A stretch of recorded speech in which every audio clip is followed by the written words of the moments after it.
This is a different one.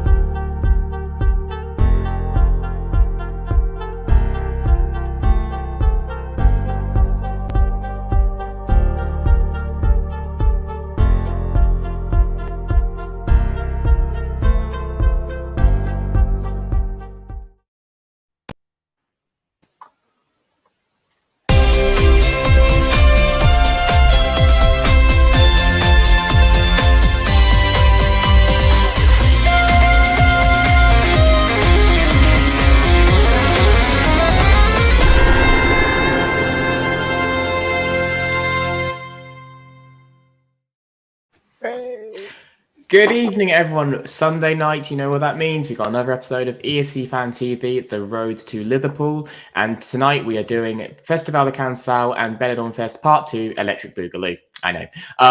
And also Melody Grand Prix. So similar to last week, but like I said, we're bringing you semi-final 2 of Festival da Canção and BenidormFest and the somewhat surprising results of Melody Grand Prix's final semi-final last night.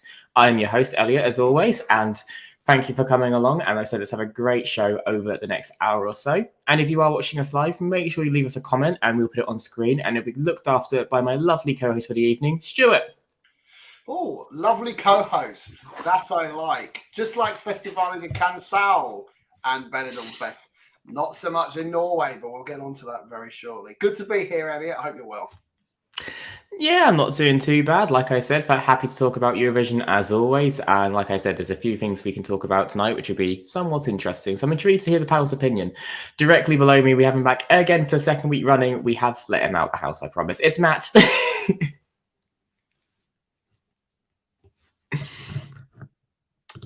I was on mute. Hi, guys. Glad to have you back, Matt, as always. As I said, just to his left, we have the king and queen of ESC Fan TV. It's Phil and Michelle, and Michelle's going for a very Iberian sort of Spanish look tonight. I'm loving it. I'm loving the hair. I like to make the effort. I'm to be honest, but Michelle does. Let me just say that we've already had one frock change of the evening. That was not the frock that Michelle turned up in this evening, let me tell you. Yeah, we had a bit of a green screen clash with the other frock. It reminded me a little bit of a Taxi Guerras from last year, Michelle. Oh, yeah. That was the idea. I thought Took I me thought back. Taxi Guerras. you know, Yeah. but Yeah. Still can't do the pronunciation, but Luckily, we don't need to worry about them this evening. To my right, we have Tristan. How are you, Tristan? Welcome back again, as always. No, I'm very well. Yeah, good to be back again. Another week. And lastly, from Portugal, we have David again. Hi, David. How are you? Hello everyone. Nice to see everyone in the chat and also in the panel as well. Brilliant. So let's not waste any time and let's get into the second semi-finals of these two selections. And let's this week start with Portugal first.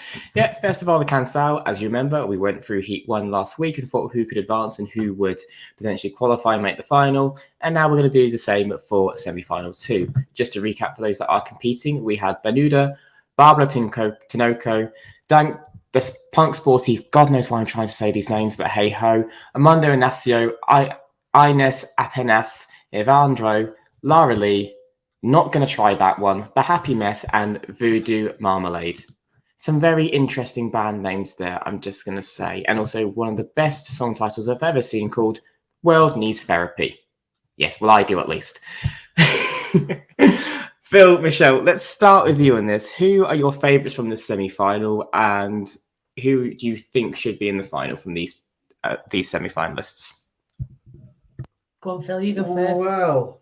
Well, I sort of quite like the punk sportif. When I finally managed to find a version of this flipping song that you can listen to that hasn't been taken down because of blooming copyright reasons. It's like they don't want you to listen to it. What's wrong with these record companies? But yeah, it's fair rock. It's in English. Some of it reminded a little bit of T-Rex in places. The lyrics were a bit iffy, but it was okay. I thought if they copied that, they should have copied a better song. I don't think they did copy it. I think it's just a record company. Yeah, it is, yeah. quite like The Happy Mess. That was all right. It was one of these songs where I listened to it because there's a lot of ballads, aren't there? There's a lot of ballads, and some of them are a bit gloomy. And I'm not really your ballad sort of person. So by the time I got to The Happy Mess, I thought, do I really like this, or is it just enough of a contrast to cheer me up a bit? And Voodoo Marmalade was good as well. I like Voodoo Marmalade. That was jolly. Thought it could have done with being a little bit faster tempo, but what did I think it sounded like, and then it turned out it did? Oh, you can say that, yeah. No, I could hear him.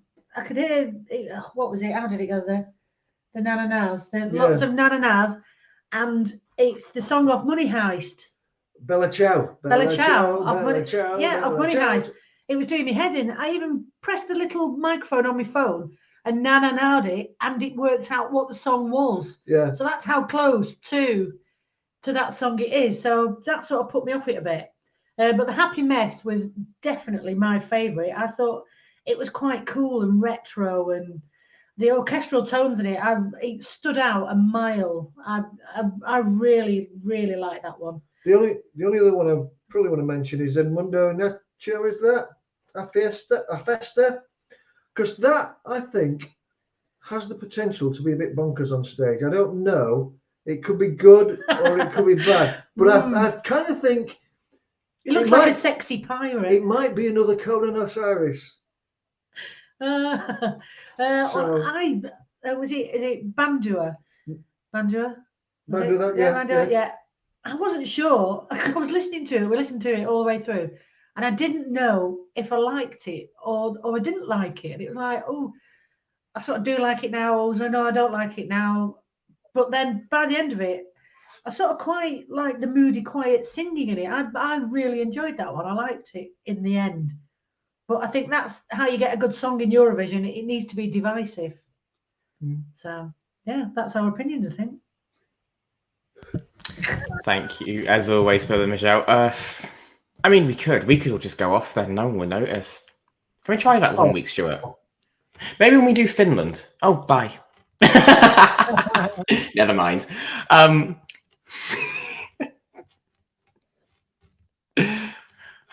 And people worry about me being in charge of controls. Stuart, coming to you now, actually. Barbara is in this semi-final. And if we remember, in 2020, with Passé Patois, she actually won the televote in the final, but the jury marked her down, and that is why Elisa was supposed to go instead of her. Now, I adored Passé Patois. I have no hate about that. Portugal should have picked that song, and the jury were completely wrong in their regard. She's come back with a song in English, or parts of it.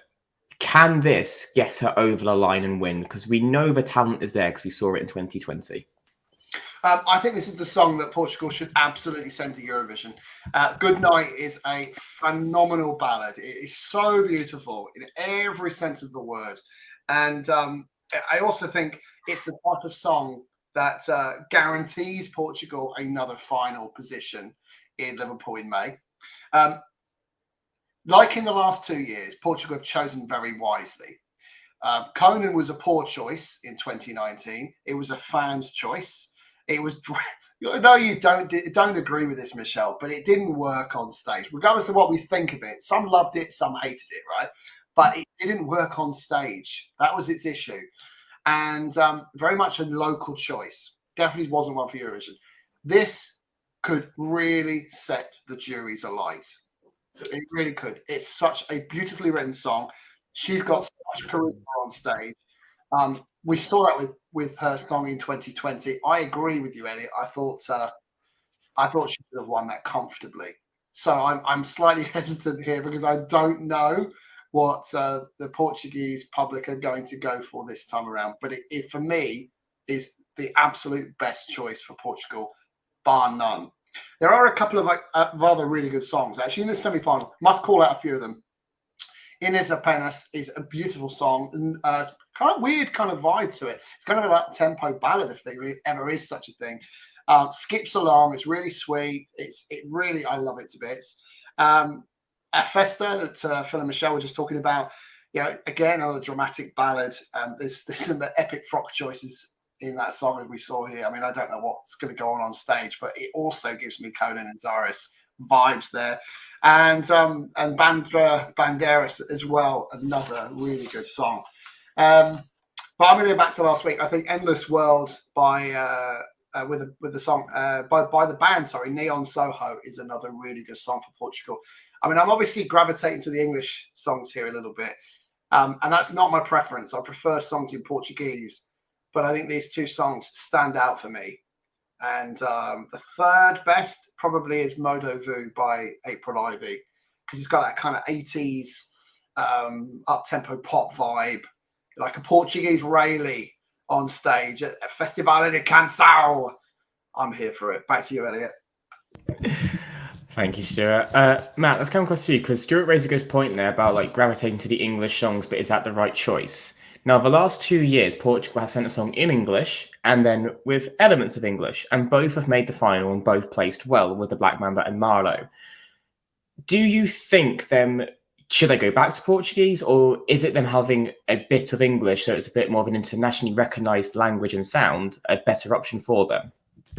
Yeah, I think it's a tough one. I think it's always nice when a country sends something that's from like their language, so Portuguese. But I think sometimes when you do that at Eurovision, sometimes other people from other countries can't understand what the song's about. So I think you can have a Portuguese song, but then if you have like English elements in it as well, I think that's good.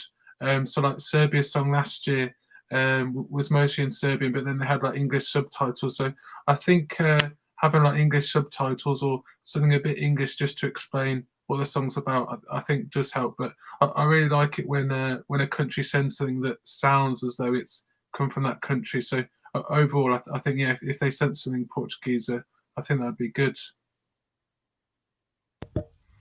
Thank you, Matt. Do you have any favourites standing out in the semi-final for you that you think could actually end up going to Liverpool?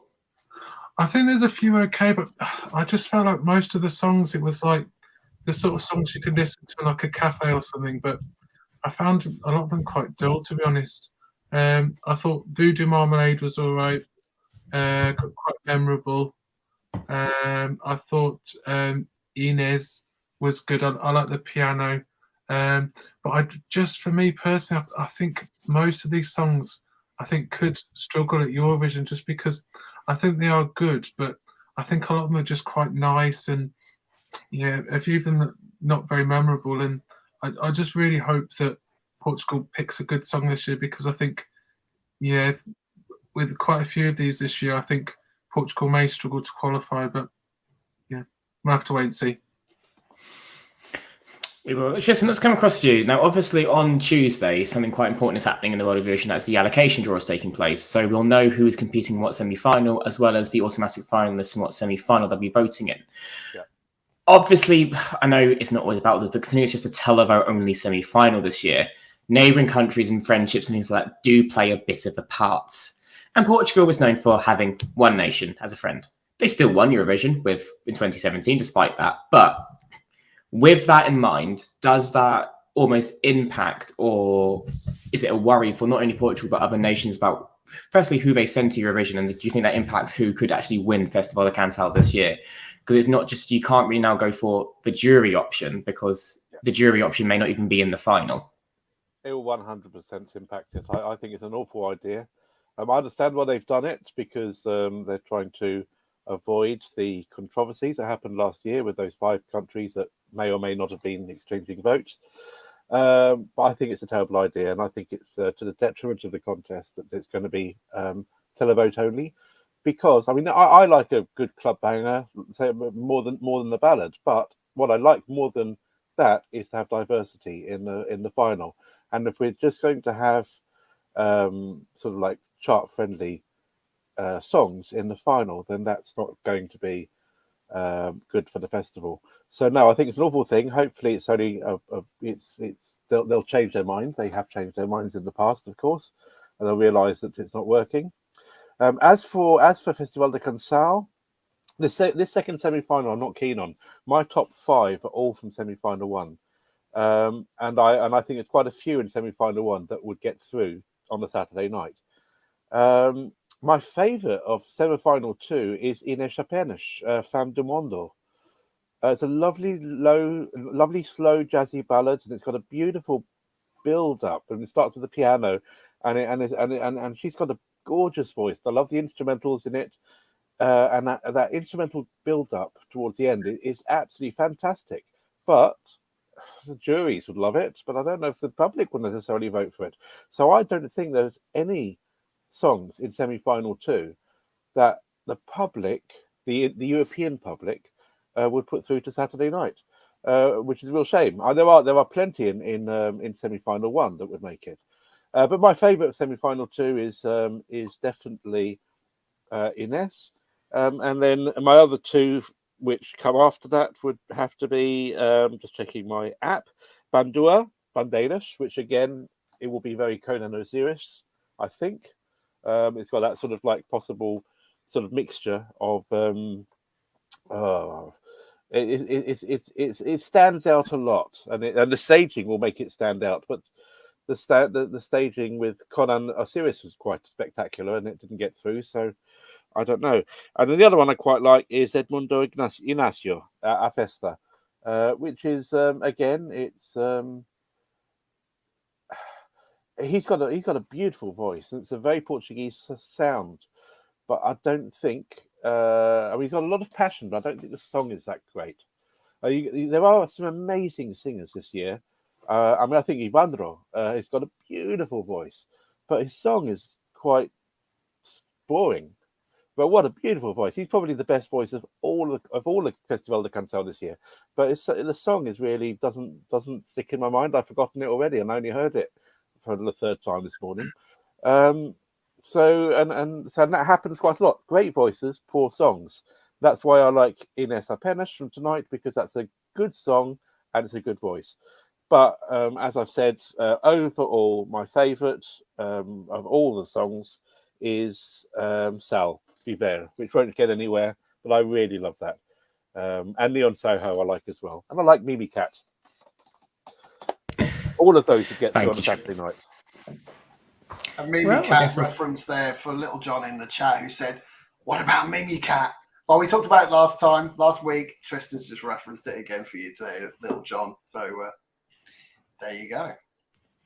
Yeah, I think so. You go back and think we were all quite positive on Mimi Cat, I believe, so because it's a very good song. I was about to go to David and ask who's the ones to watch out for, but he seems to have vanished. So I swear, I promise I haven't kicked him out. I promise. So whilst we do that, I'm just going to give my opinions instead. I'm going to be honest. This semi-final, I don't remember much from it. Like I said, I don't always listen to Festival da Canção. Portuguese bardo music just isn't my thing.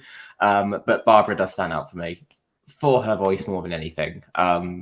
She's a phenomenal singer. And I'm still a little bit bitter about 2020 that she didn't win. So I'm kind of pushing for her for this year. But that's my thoughts on it, because I listened to them God knows how long ago and I can't remember any of them. David, now you're back with us. And I don't know what happened there. Yeah. Who are the ones to watch in this semi-final? Who should we be watching out for? Just give us a little rundown on who we should be looking out for in the final. This semi-final is really hard to predict because we Valentino is a big name, but let's see. I think this is her first song in English. I can recall it because her colleague is Portuguese, so it's going to be very interesting. The Punk Sportivo is one of my favorites. I love some rock songs, and I think this is very good.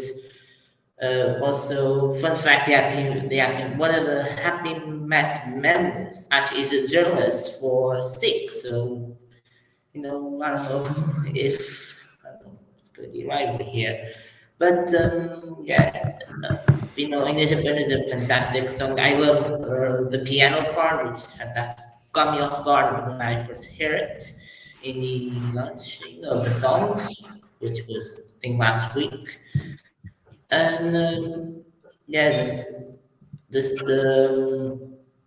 think this is going to be tough. I think if Ivandro is very good, but 2 is very good, and Moon is very good. You know, way back, so you have a big favorite in Hearst. This will be tough, and you put out a lot. Now, the Eurovision semifinals will be told. Even though the last 2 years we've been and even though we all tend to be more jury favorite, but actually that one seems to be more ticking. Let's see if we said the right song, because Tell is going to be huge favorite. We know we have some like medal communities. It's Switzerland, France, we have Spain, probably Italy can help us out. Sorry, Luxembourg is not in Eurovision. He can be a big booster. We have also big community in UK. Even though this new tele system, because now you can vote whatever which part of the world you are, can be an interesting factor. But who knows who's going to win?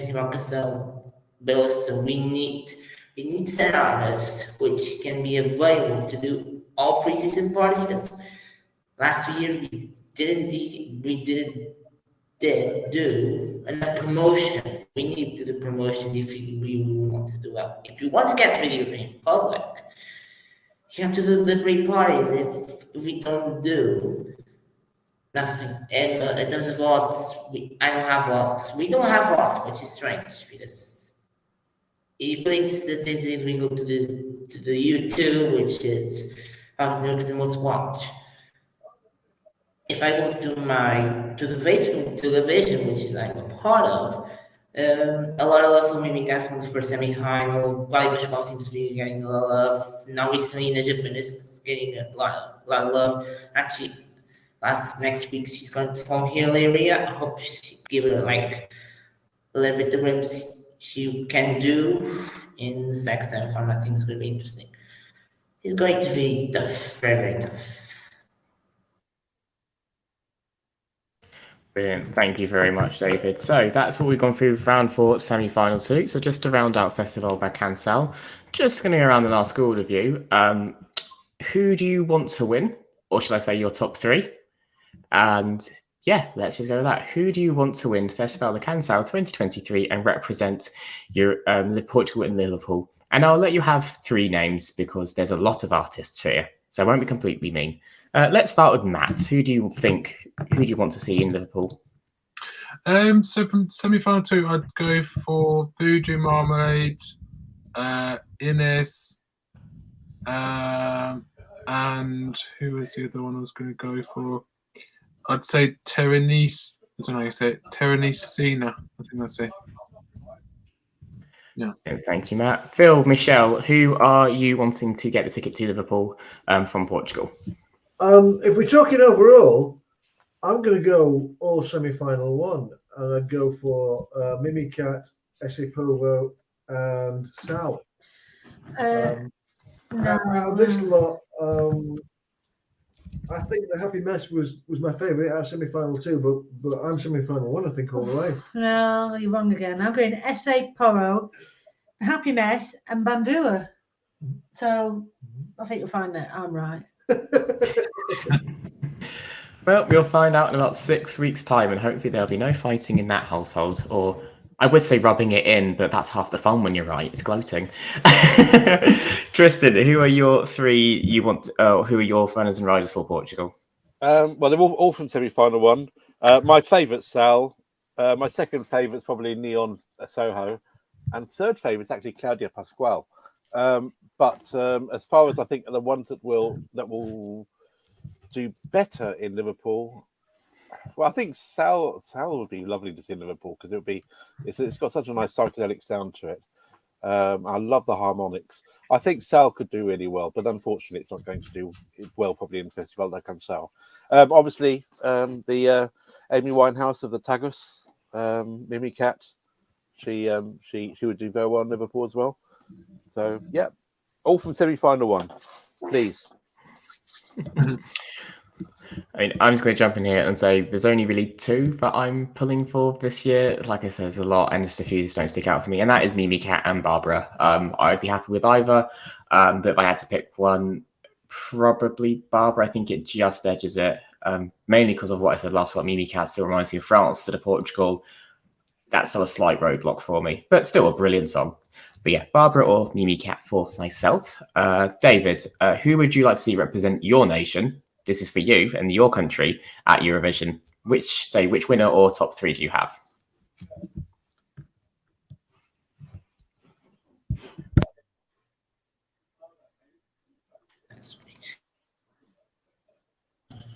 I'm watching the pool for me is in Portugal, which is the most sourceful source in Portugal. And the top three seems to be Mimi Cat, Cloud, and Mundo, and Claudio with Robert be fourth. I already got it wrong. But it seems to be the most votes. But yeah, for me, it's definitely big top three because, you know, you have to see the semi-finals. It's definitely me. But if I have to choose the top three, I think Mimica would be third. I think Ninja Bennett would be second. And I think, and this, I think Claudia will get the ticket, get my ticket, will be first, but it's so hard. I think it's gonna be like this thing. Half of this field is winner potential. It's going to be close. It's going to be tough. We know artists in the city, if anything, it's going to be tight. It's going to be tough for me. I think 11th of March is gonna be hard. It's gonna be hard. It's hard to pick a winner. It's hard to pick top threes. It's going to be a lot of divided opinions. It's gonna be tough. Okay, and just to round us out, Stuart, I said you have a kindred spirit with Portugal. Who would you send to Liverpool? Who are you supporting this year? So I'm repping Barbara Tinoco. It's her time. It's her time, people. She should have gone in 2020. She hasn't gone in 2020. We know what happened then, and she wouldn't have gone either. So it's probably a good thing that she wasn't voted through. So Barbara Tinoco for me. Just to make that absolutely 100% crystal clear. I'm sure you got that anyway. Top 5, according to the Eurovision World web visitors and viewers and whatnot. I can't even think of the word. Who cares?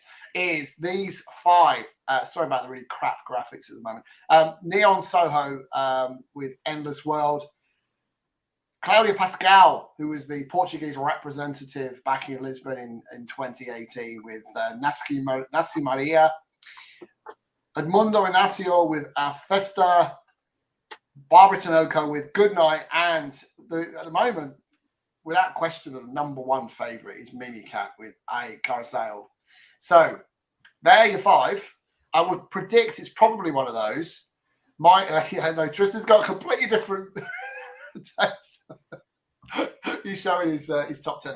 But I think it'll be one of those. To be honest, if Portugal send either Mimi Cat or Barbara Tinoco, I think they're going to do rather well. Back to you. I just want to say that's not my one. The app, the Eurovision app. I don't know. I'm sure most people have it. So all the people who voted, Barbara Tinoco is actually on top with 8,626 votes, with Mimi Cat second, 8,478. So interesting. As I said, we'll see what happens. The semi-finals aren't for another month, so I'm sure we'll touch base on this again once we have a winner. But moving on to something where we won't have to wait too long for a winner for the semi-final and the final, because by this time next week we will know who will be representing for this country. It's BenidormFest and their second semi-final, which is taking place on the 2nd of February. I do believe the opening ceremony is happening right now, and they have been moved inside because it has been chucking it down in Benidorm. All I've got from all my friends have gone out there and said, there'll be sun, it'll be great, and they're now stuck inside because it is absolutely pissing it down. I find that quite funny. I do, because I was going to go. I'm delighted. They've clearly taken the reign with them. But the ones that are competing in semi-final two, let's just run through them quickly, is Alfred Garcia, who people will obviously know competed in 2018 with Amaya. Blanca Paloma, the only returning artist from BenidormFest from last year. It's them. Famous from Operación Triunfo as well. Jose Otelo, Carmento, Relaki Ripa, Ciderland, and Vico. So again, 4 of them will be advancing. And if people aren't aware, it'll be a 50% jury, 25% demoscopic jury, and 25% televoting make up the final results in the semi-final and final. Because there wasn't any controversy with that format last year, was there? So let's just do it again. This is going to be such a clusterfuck, and I can't wait. I'm saying that now. Elliot, you know what? People moan like buggery in Spain, right? About the fact that Tansi Guerreras did not win BenidormFest last year. But who's laughing now? Not Spain. Yeah. Not Spain. All of a sudden, the Spanish changed their mind very quickly. And Chanel was the best thing ever. We're so fickle in Eurovision fans, aren't we? I was going to say, everyone said about Alfred and Maya that it was going to win, and when they absolutely bombed, everyone just panned them as a showmance, which we all knew from the start. And speaking of Alfred, he's back. Phil, Michelle, we spoke about this last week, but who are your favourites from semi-final 2 in Spain? Go on, Phil. Well, I'm going to be honest. I think there were quite a few songs here that were a bit Eurovision by numbers, and they sounded like things I've heard before. The one that stood out for me, I liked Blanca Paloma with was it E-I-E-I-O or McDonald's at the time? No, it's sort of a Middle Eastern sound, and I quite liked it. It just seemed to be a little bit long, but he was okay. Carmento was good. It was sort of an old school, almost a 60s sound to it. I mean, I'm not normally a ballady sort of person, but you said that twice tonight, so obviously you are. And is it Ciderland or Ciderland? That was quite Ciderland. Oh, I quite like that one. Yeah. The only weird thing was, I mean, the tune was nice and jolly, but if you looked at the translation of the lyrics, it was all about how everything's turned into shit and the world's awful. So it was an odd contrast, really. But yeah, they were my favourite. It was is it Vico? It's an okay dancey song, but I think in Spain, if you're going to do a dance song this year, it's got to be better than Slow Mo. And if it's not better than Slow Mo, you need to not bother. It's pointless. Yeah. Absolutely pointless. So you can just discard any dance song that's not better than Slow Mo, and none of them will be. So they might as well just go home. I liked Carmento. Is it Carmento? Yeah. I like it. Your clappy handy one. Everyone likes a clappy handy one, as I mentioned last week. So that's always good. But there was a lot of words in it, and she kept going all the way through it. And by the end of it, it was just aggravating me. I think if she just took a few words out, we would have none of that. It'd be fine. It'd be good. I like Rocky Ripper. I like that one. It was good. The only thing with Rocky Ripper is when we heard it, it's auto-tuned to death. So I don't know how well she can sing live. If she can sing well live, it'll be good. Who's the one I'm trying to find? There was one that the song was all right, and then I googled what it looked like, and all of a sudden the song was slightly better. So was it Jose Otero by any chance? Who was it? The big ballad. Oh yeah, that's it. Knew it. I thought this is not so bad, and then I looked at him and I thought, oh, do you know what? Yeah, I think this song's suddenly better. Oh, I don't know. Oh, I can't find my notes now. I'm not very good at it. One of them had the that was. Was that Portugal? That was Portugal, I think, wasn't it? Yeah, it wasn't this Sorry, one. sorry. No. It's not. It was Ciderland. Yeah. They did the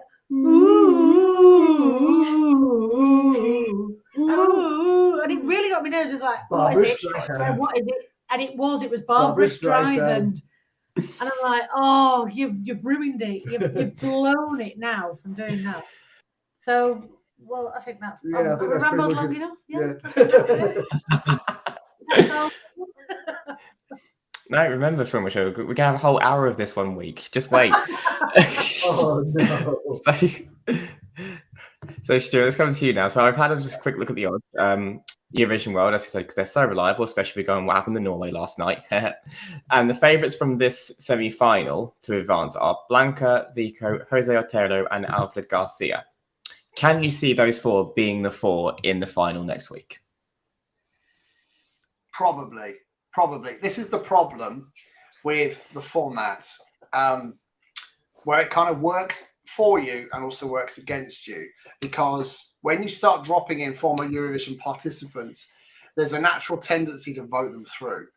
Doesn't necessarily mean that's the right thing to do, by the way, and it often isn't. I don't think Alfred Garcia's song is strong enough, and I do like his pitch in the song. I have to say, I think he's got a really strong voice. I just find the song pretty standard. We've heard it before. Doesn't mean it's bad. No, I'm going to talk about Ulrika later in the same vein. Great song, but not world class in the sense that it's unique. You know, I've heard it before. Heard Alfred Garcia's song many times before. Blanca Paloma's song for me is a bit disappointing. I thought she'd do better. She was my favourite last year by some distance. Going into the contest, I was a bit disappointed when I heard her song this year. I do like it. I love the flamenco beat running right the way through it, and have absolutely no doubt that she's going to kill it on stage. She did last year. You know, her performance blew the song up. I'm expecting the same this year.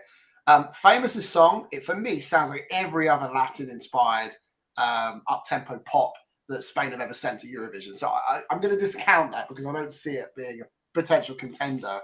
The song I like the most, though, the song I think it will either absolutely kill on stage or go completely the other way, is the Ripper song Pression. I think that is a potentially incredible song if they can get it right. You know, if you like techno from back in the 90s and happy hardcore, because I know Michelle loves all this stuff, this is the song for you. It is auto-tuned, absolutely, but I think that they've got a way to make this work on stage. I can't wait to see it live, actually. And yeah, there's some really great songs. I'm not convinced, though, that the winner comes from semi-final 2 this year. I think it will come from semi-final 1. And we'll maybe go through that a bit later on. But I have to say, they're the songs I like the most.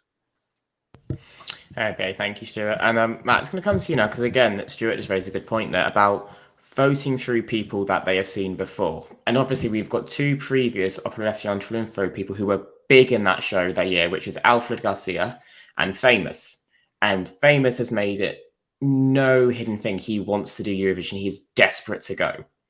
Do you think him being part of Operación Triunfo and, say, having this anthemic song could actually push him into the final and maybe win? I'm not saying he will, but he might, because if enough people know him and vote for him and the jury like it enough, he could be the one going to Liverpool.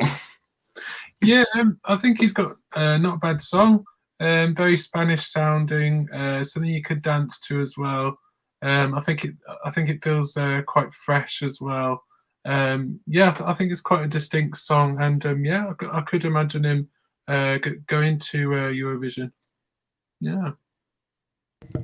And do you have any other standouts from this? Because like I said, we've got Alfred back, we've got Blanca, who only competed last year, and we also have Sidland, who are actually singing Catalan, I believe. So we've got quite a diverse semi-final here, a bit similar to semi-final 1. But do you see any sort of standing out in this pack of 9?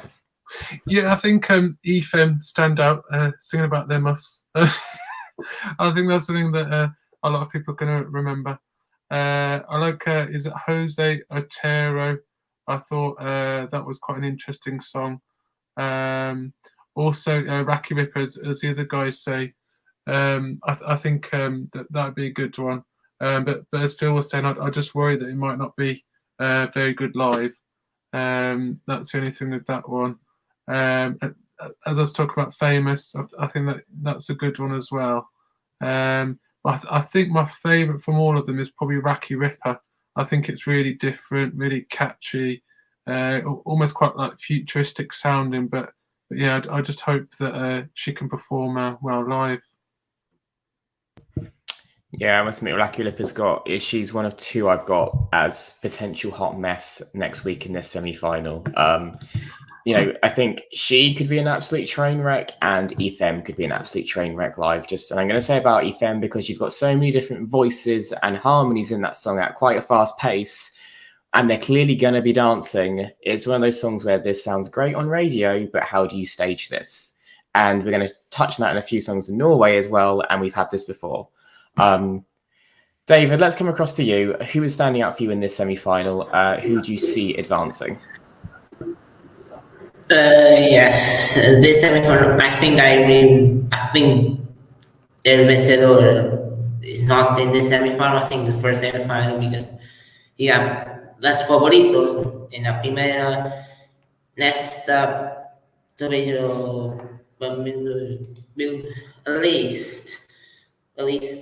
three, which is José Otero, Vico, and Blanca.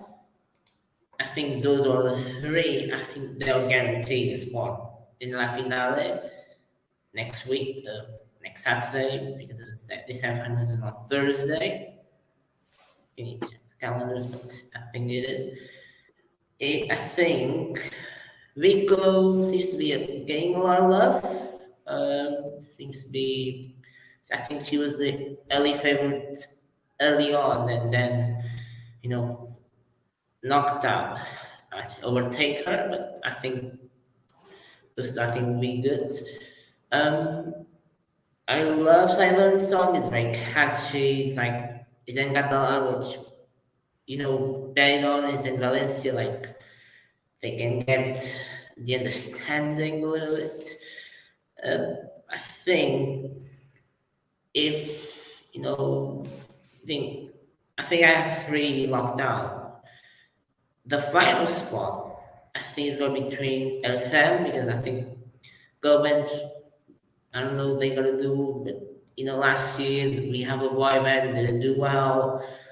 Let's say Carmiento is like Spanish hurdle, which I don't know if she can do well. Her song is kind of weak, the weaker of this semi. But I think she's going to be in that contention for the final spot alongside Alfred and Famous. I think those are the three who fight for that final spot. I think if you look at the jury panel, which was announced, which is brilliant, reality is there, so it's going to be a car crash. But then I think there's four Spanish people there. I think they can do, but I think this semi, I think is more. I think there are three spots locked in. There's going to be, I think, a lot of fun for the fourth, but I think at least one of these semi-final two songs is going to be top three, but is not going to be a winner in this semi-final, because last year the winner was from semi-1. This year, I think, will be the case again. Thank you very much, David. Now, Tristan, let's come across to you. Now, it seems to be a bit of a common theme in this panel amongst us that we seem to think semi-final one is the strongest semi-final, and that's where the winner is going to come from. But as I said, who from this heat do you think can be in the final? Obviously, we are saying there's a few that seem to be quite locked in, but you never know what can happen. Obviously, we've got a band there in Cedarland. They haven't sent a group since 2013. Could that be possible? So I guess is there anyone in this semi-final that can realistically compete for the win next Saturday? And who do you have from the semi-final in the final next Saturday? Okay. My favourite is in semi-final one, but we'll talk about that later. Definitely Blanca Paloma will be there. She'll definitely make the final. I think that's definitely will happen. I prefer last year's song, same as Stuart, but it's still a good song. I like the mix of the flamenco and the electronic. FM, oof. Now this, I think this could do the Chanel thing as well, the Chanelazo. If this were the Spanish song to win, I think it would actually do very well in Liverpool. I think that they can sing live well together. They're not a manufactured band. They've actually met through a shared love of K-pop. They went to a K-pop concert and they sort of like met up through that. And so they are a proper band. They're not like a manufactured band by a team. They're friends and they've been together for quite a while. I think they could definitely, and they're quite naughty lyrics, which didn't do Chanel any harm either. But if you read them, Oh, I mean, I couldn't. This would get demonetized if I read them out, if I translated some of them, so I won't do it. But it's very, very naughty. And the other one, Vico. I think Vico is definitely a good song. I like it very much. I can't get. I have in my head all the time, La Noche Entera, while I'm like doing the dishes. It keeps coming into my head, one of those earworms. And I love that word. I love the fact that it's a portmanteau. She's made up that word herself, because there's no such word in Spanish as noche entera. Well, the word is two different words, noche entera. She's changed it into noche entera. And what's quite interesting is that initially it was called noche ochentera, which means an 80s night. But then they decided it's going to be noche entera, and then they realized it's two E's together. It just sounded really weird, so they made it one word, noche entera. It's showing the Spanish language evolves, which is good, and it's something that Tuki did in the first semi-final. I think those three will be in the final. I don't know what the other one is. Probably Alfred Garcia, maybe, because that song is very much liked by the juries. Unfortunately, I don't know if you're aware, but there was a leak of the jury points in selecting the songs was leaked. So it was quite controversial because Arit came top and Agone came almost near the bottom, which is probably quite a lot different to what people think. So there's definitely going to be some Euro dramas next week, I'm pretty sure, as there always are. So those are the three which I think would do well, and I think they do well in Liverpool. I think they've all got strength. But we're going to talk about like our favourites later, aren't we? Overall. So I'll stop now and let you go back and take over. You don't wait much longer, Tristan, trust me. So you just mentioned Alfred Garcia there. Before we go on to our top three and who we think should win in Spain, Michelle has said she wants to make a comment on Alfred Garcia, so this should be entertaining. Michelle, the floor is yours. I watched the video of Alfred Garcia, and did anybody else, you see, not on that picture, but did anyone else think he looks slightly like if you bought Zac Efron off Wish?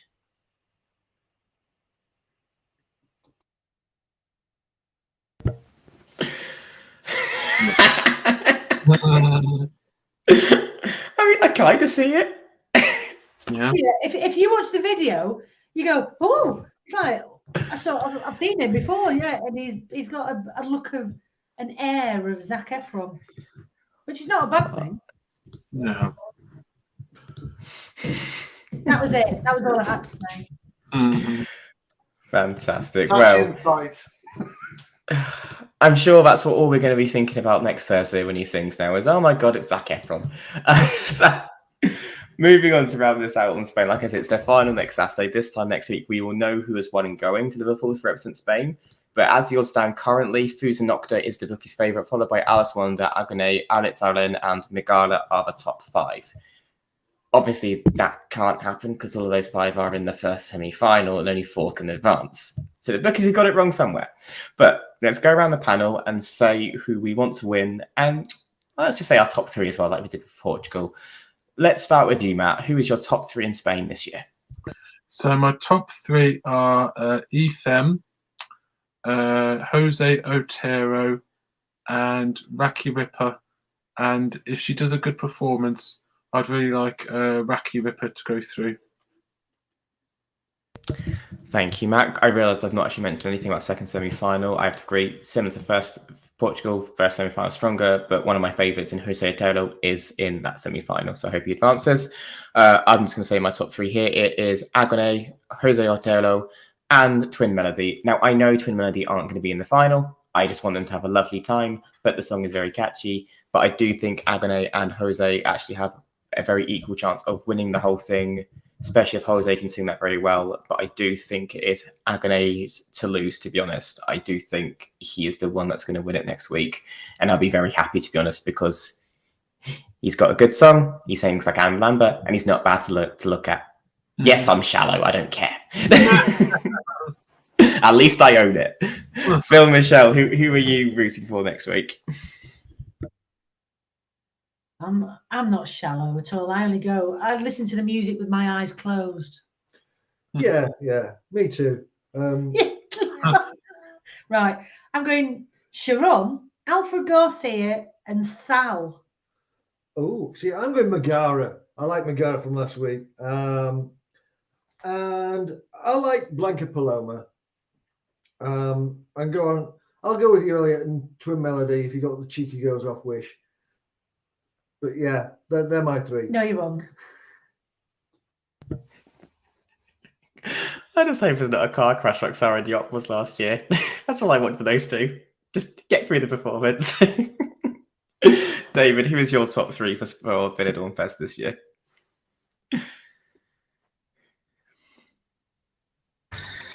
Mi top tres is, I'm going to say BenidormFest is very tough this year in terms of things very, but mi top tres es tercero lugar Megara. I think the jury is probably weaker this song, but I think talent will help them. Second lugar, Blanca Paloma. I think she can do better than last year. I think the song can be good, and I think my first place, I think it changed. Because last week, if you asked me this last week, I want to say Alice Wanda. But now I think I'm going with Mi Familia. And not that. I think because I saw, her video of doing her sociography for Benidorm, and I think she's coming to BenidormFest to the win.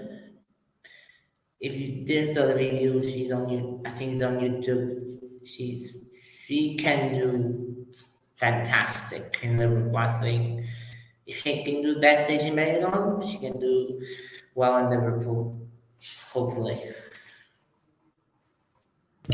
So we'll have to wait and see about Fusa. I know she's been a big name, or a big popular name, I should say, since the songs got released. I think nearly a month ago now. It's been a while these songs have been out for.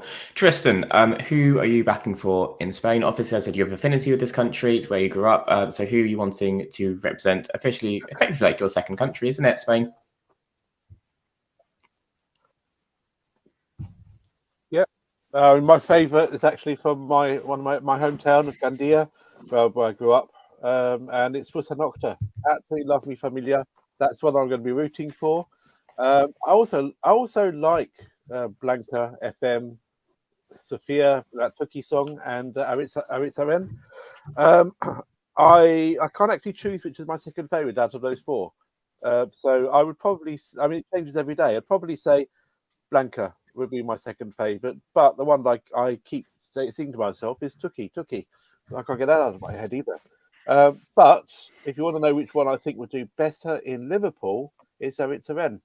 I think Flamenco would make a top 5 in Liverpool quite easily. It's a song which people will enjoy, even though it's not a flamenco song, though it's called flamenco, which has annoyed a lot of people. It is still a quality, memorable song, and I think that would actually do very well. And I know that the choreography would be outstanding because that's what he specialized in. He lived in Shanghai doing choreography for a long time. So that's the one that Spain should choose as Aritz. But my favorite is definitely got to be Fusa Nocta. What an amazing song. Thank you. Stuart, can you just do me a favor and just throw out the picture we've got of Aritz Arlen? Because I don't think this song is the reason why he'll be popular in Liverpool. If you've got the photo, can you just throw it up on screen for us? Now, just imagine a group of Eurovision fans and Scouse people seeing this walking down the street. It's quite a sight. We must have it somewhere. I'm going to find it then. Either way, he's very handsome, and he clearly lives in the gym. And I just think that walking down Liverpool, the poor man's going to need security because he's going to get rugby tackled by some girl. See, look at him. That man is just a walking billboard for some modelling company, isn't he? Yeah. And if he's in Liverpool, that's just dangerous. And before I get cancelled by the entirety of Merseyside. No. He's too youth for me. But what if he winks at you, Michelle? What if he winks at you during the performance? You know I hate a winker. I do, but I keep saying it because that reaction is forever priceless. Right, Stuart, Yeah. You were a big supporter of BenidormFest last year. You called it with Chanel. Well done. I'm still bitter that you got it right. So who do you want to win? And I guess because you are the all-seeing eye with BenidormFest, who has the most potential for Liverpool, do you feel like? Okay, I'm going to nail it again, 2 years in a running. It will not be what people are expecting. So there is always a tendency with every successful Eurovision act, you go repeat it the following year. Everyone wants to do it. We've got a winning formula. Let's go and copy paste, right? And the obvious one is to go for this fantastic song. I'm not knocking the song, by the way. Mi Familia by Fusonopter. But, and there is a huge but coming, people. I'm not confident that she's going to deliver it how people expected to deliver it. She's a good singer. She's not a great singer. She's a great performer. And you could argue the same with Chanel, but I think Chanel absolutely nailed her vocal. I've got this weird feeling what we're going to find that this is just lacking a little bit. I think Spain will go a completely different route. And there's been one song that we've not talked about tonight that I'm going to predict is going to win BenidormFest 2023. And that is this beautiful ballad by Alice Wonder. Now, as I say that is now the second or possibly the favourite to win BenidormFest. And it takes me back to a 1992 Eurovision song, probably one of the more famous songs in Italy by Mia Martini with Rhapsodia. And it's a beautiful song. She's going to play on the piano. This is one to watch. And I actually think it could be a really strong song for Spain in Liverpool in the UK. It's a really good song. Definitely one to go and watch. If they don't choose that, maybe they do go for Fusa Knocker. I can't speak tonight. Fusa Knocker, not Knocker. And then Agony. And you called it a hot mess last week, Elliot. It is a hot mess, but it hits all the right buttons for me. And I think this might be one to watch from a performance perspective. I'm expecting great things from this on stage. You can certainly sing. And this song has the ability to blow up. And then finally, one that's not really in a race at the moment is this little song by Raki Ripper. I think this could be one of the songs that currently is not favoured and could do rather well. There you go. That's my prediction. If you want to put your money on, and I know Martin takes my every word when it comes to betting, go and put a bet on Alice Wonder and this beautiful little ballad. I mean, yeah, I did say Agane last week was a bit of a hot mess, but I said the music was, but he's quite hot. Like, it's my favourite song in the selection, so if he wins, I'll be over the moon. But we'll see. Like I said, his voice is a jury split. So, and when the jury has the overwhelming vote in this, you never know. But like I said, this time next week, we will know who is going for Spain in Eurovision. Can't wait. Hopefully it'll be 3 very good shows. And now let's wrap up tonight with Norway. They completed Melodi Grand Prix, their semi-finals. We now know the 9 finalists competing in Trondheim next week. From what they said, there is no wildcard, so it's just the 9. Very awkward number. I'm still hoping NRK Design drops something tomorrow saying, here's a wildcard. But bit of a surprise. If we look at the odds leading into the semi-final last night, only one of the 3 acts that were in the top 3 to qualify did, and that was the song in 3rd place. The 3 that did advance were obviously Skrillex with Love Again, Aline Thorpe with Not Meant to Be, and Adde Pettersen with Masterpiece. Now that obviously means 2 big favourites. Ukuvi with Triumph got knocked out. Obviously, she's competed before, and her sister has twice. And also Maria Selin with Freya, which before last night was the second favourite to win the entire show. So not only advance, second favourite behind Ulrike to win the whole show, and was the outstanding favourite to qualify as well. I'm going to start this off because I've probably got the biggest hot take of the night, and I know people are mad on Twitter. The correct 3 went through last night when you look at the performance and the vocal. The right 3 advanced. Skrillex was phenomenal, considering it's a drag act, and she got literally flipped upside down and put into a drop. She then got straight back up and carried on singing like nothing happened. Alina Thorpe, phenomenal performance. Best of the 21 in my opinion. Live band, sang it beautifully. Potentially a dark horse to win the whole thing in my opinion, because I think the juries will really love it as well in her voice. Adde Pettersen, big name, fantastic performance. Cool laser show going on behind him as well. All 3 just stood out as the best, as the whole package. Now, this is where it gets a bit controversial. Maria Selin, lovely girl. She looks sweet. I have no issue with her, and I think the song in studio is brilliant. But this is the problem we always have with songs like this. How do you stage a song like this? They're not easy to do, and it's clear NRK and Maria had no idea what to do with this.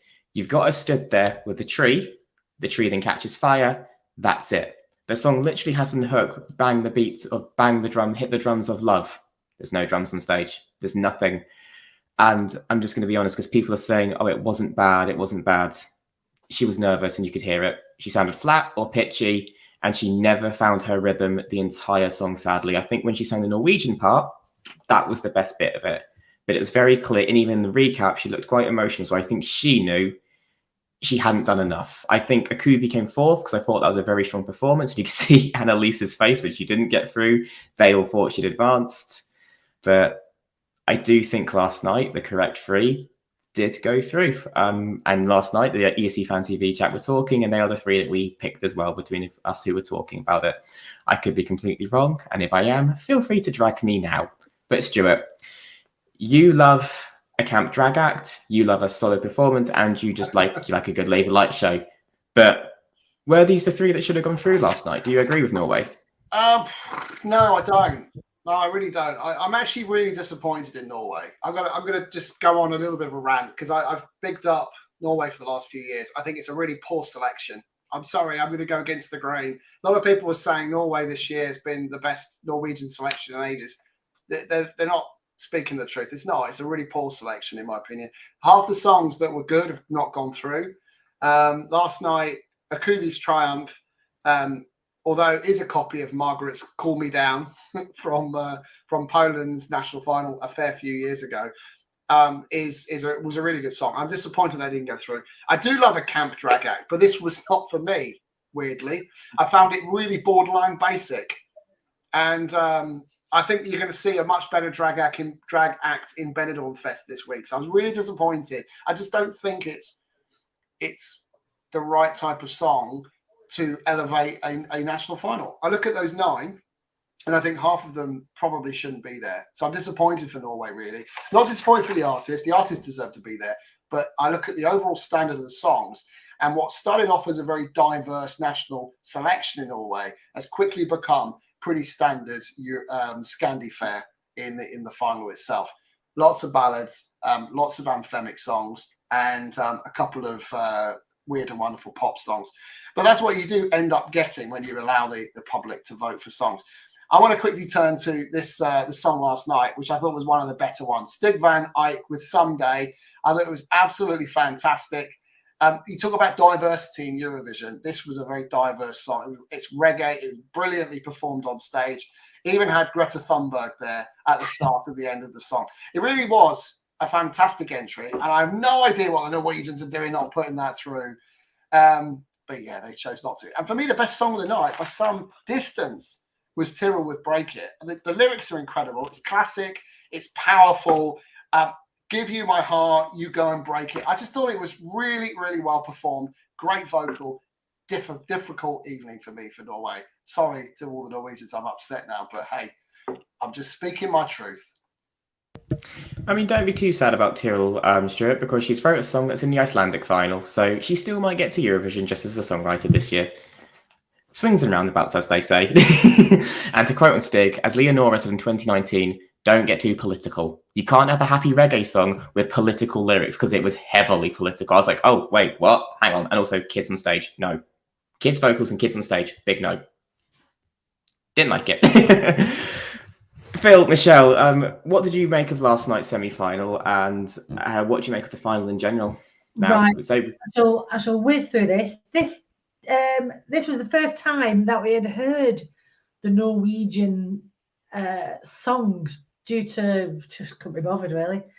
So we've just moved out. For a start, Skrillex, I thought was a DJ, and then Phil informed me that's Skrillex because I was slightly confused. So this is not what. Where's the DJ bloke? Is he in the corner or what? Surprisingly, I'm more down with the youth than Michelle in this regard. But I thought it was bloody brilliant. I don't know what Stuart's on about. I think he's delusional. It was absolutely amazing from start to finish. I mean, come on. That is what I'm going to look like when I'm like 80. I'm just gonna. That is it. Just gonna get like a mask thing and just put it on. I thought it was brilliant. Eileen, I thought it was nice enough, but not good enough to win. Atlee, I thought it was harmless enough, but it was not a masterpiece. Yeah. Akuvi, every cliche going, but did they not blow the budget on that staging? Is that who they wanted to go through? It seemed odd that some people got nothing and they got loads, didn't they? It was like, well, everything was going on. Tyrrell sounded awful with the sound issues because, God, that sounded bad. And Stig should have qualified. What's wrong with him? That was bloody brilliant. I don't know. And Maria, something wasn't quite. I watched it. Something wasn't quite right. It just wasn't. Yeah, I thought Skrillex deserved to go through, but I thought the performance was better than the actual song. The other two that went through, I thought were just generic, really. Yeah. Stig should definitely have qualified. Maria, I thought that song sounded like she was singing one song with a backing track from a different song. It was odd. It just didn't seem to work. I don't know. Yeah. But yeah, in the final, I quite like Swing It. That'll look good on stage. That'll look really good on the stage. And was it Your Name's a bit bonkers? I want that to win, but it's not gonna. Yeah. But I would like that to win. But I'm with Stu on this.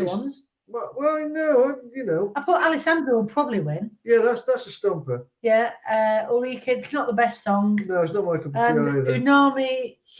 Yeah, they are just like proper creepy youths. And yet again, do their parents know what they're doing? It's creepy as shit. Yeah, if one of them winks, Michelle's going to lose her shit. I almost lost my shit today when I was watching it. It was just absolutely proper triggering me. No. Yeah, okay. Thanks, guys. I just want to say quickly circle back on Akuvi because a lot of people have referenced it to other songs, most notably Rayleigh's Wild. I will say it does have the same producer on it in Anders Juston Johansson. So that's probably where everyone can hear it and I can hear the comparisons. But I think every song someone's mentioned it similar to, he has worked on. So that's probably why. Matt, let's come to you. Let's just rattle through this. Did the right three qualify? And who do you think will win next week? Because if we look at them just very, very quickly, we have got Ulrike, Alessandra. They are the leading two. So it looks like people are thinking it's one of those two. Do you think it'll be one of those two? Who was it? So Ulrike and Alessandra. Ulrike, I don't think her song was as good as and the other one, Alessandra. I think Alessandra's okay. So yeah, I think Alessandra could do well. But yeah, I just agree with Stu that just in general, I'm quite disappointed with the songs this year. I do feel that with Norway they have been getting better in the last few years, but this year I just think there's quite a lot of weak songs in the final. Quite like Elsie Bay. Yeah, I think that could do well. Last night I quite liked Skrillex. Quite liked Akuvi as well. Maria, I was really disappointed in her vocals, but yeah, we'll have to wait and see who goes through. I think, in my opinion, the best ones are Elsie Bay, but yeah, we'll have to wait and see who's going to win it. Okay, thank you very much, Matt. David, let's come to you. Let's get this wrapped up. Who do you think will win next week? Who do you think is going for Norway and Liverpool? First of all, this week I think was very difficult for me because when the songs got dropped, I think this was probably the best hit in terms of song quality. The results were not the best, but in the preview I said at least 5 songs will fight 3 spots. So that's going to be. I didn't pick the drag queen, but it's fine. But yeah, I mean, I'm a little bit disappointed in MGP this year. I think Norway is now trying to do their copy Melly Festival as possible. I think they got to change the semi-final winning format. I have some Juriel, and I think they can benefit. But seeing the final, I think final we have juries, public. This is gonna be a different story. I think Ulrich is gonna be there. Alexander depends on the jury's taste. Alciba is going to do well in the jury. I think she can do well. And Thorpe, I think she can do very well as well. I think her song is very commercial, very venue friendly. She can do particularly well. Jonan, he can be a dog horse. His song is kind of very ethnic. I think he can pull out 2017 kind of vibe for me. But I think personally, Ulrike will get her moment, but I think it's going to. I think if I was I think is it Delaware Terry Hino? I think Alexander will probably get the ticket, but it's going to be just by a small margin. Thank you, David. And just to round us out, Tristan, same question to you. Who do you think can win this next week? I think the one to. I mean, personally, I just want to say that last night's show was a travesty. My top three, Akuvi, Stig, and Maria, were all eliminated, so I'm really annoyed. The only one I liked was Alina, the ones who got through. But overall, the one I think that could do best, I'm not saying it's going to win, but could do best is Jonna. I think a bit of electro shanty is something we've not seen at Eurovision before. We have had shanty type songs, but not that electro shanty, which I think is new and refreshing. So I think that could be the best one to go for if you want to do something new in Eurovision. Thank you, Tristan. And for myself, I'm a team Alina Thorpe. Been it from the start. Loved the song. Very commercial. Loved the way she performed it last night. Elevated for a bigger stage. Has a chance with the juries as well.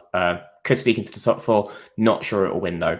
The ones I think are going to win are either Ulrike or Elsie Bay. Partly down to the song, but partly down to their fan bases as well. If Ulrike does win it, I do think it's because it's her and not because of the song though. And I think she deserves a better song on a stage she's always wanted to perform on. But that's just what I think. Like I said, this time next week, we will know. It's going to be a manic week in the world of Eurovision, because just before we go, we've got Czech national final tomorrow, allocation draw on Tuesday, and then we've got Ireland, Spain, Norway, and Slovenia all either releasing or announcing their songs by this time next week.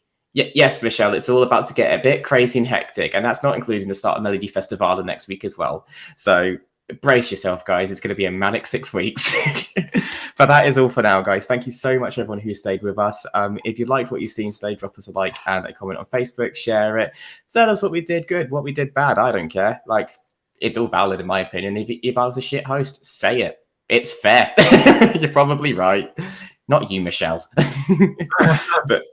But for now, it's time to say goodbye for now. So I just want to give a thank you to all my panelists. A big thank you to Matt. Thank you for coming back again. Cheers, thanks, guys. Nice to see you again. A big thank you to Tristan. Enjoy the madness that is BenidormFest coming this week. Oh, I can't wait. I'm really looking forward to it. I've just got a new box of wine in just for it. Perfect. Sounds ideal. Big thank you to David. Yes, thank you very much, guys, and I can wait for at least some Spanish rum in BenidormFest, because if it's Spain, it's going to be drama. Big thank you to Phil and Michelle. I don't know what's going on. Yeah. What's happening now? You never know what's going on, though, to be fair, do you? Yeah, thanks very much. It's been great. Thank you. And a big thank you to my co-host Stuart. What are we actually talking about next week, Stuart, or do we not know again? Because I have no idea. It's potluck. Look, no one in the chat room knows what the hell we're talking about tonight, so it doesn't really matter, does it? Let's be honest. I have to say, they're a little bit more informed tonight than they were last week. Last week, I'm not sure they knew anything of what we were talking about, which probably helped us a little bit, because neither did we.